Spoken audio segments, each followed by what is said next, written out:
บายดีเด้อพูดถึงว่าเบิ่งเอาเบิ่งขัวกันนะค่อยเด้อมันสิกี้ที่ว่าค่อยข้ามอันนั้น เอาลืมกับเป็ดบ่แม่น เจ้ามันมีมีแต่เงือก็ต้องมีผล เด้เป็ดตัวนี้ เอาเบิ่งเด้อขัว เพราะว่าเงือตัวนั้นนะมันกิน เป็ดติดปลาดิ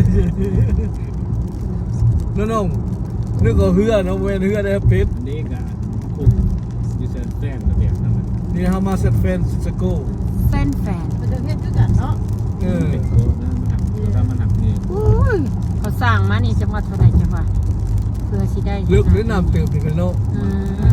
บ่เลิกดิเป็ดเนาะดินี่ สวย คนได้ขนาดอยู่ นะมีหลีเหรอเด้อพี่น้องเด้อ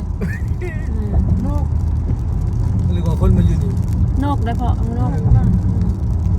คือคนเนาะ เขามีโตหมอกโตหมออันดิ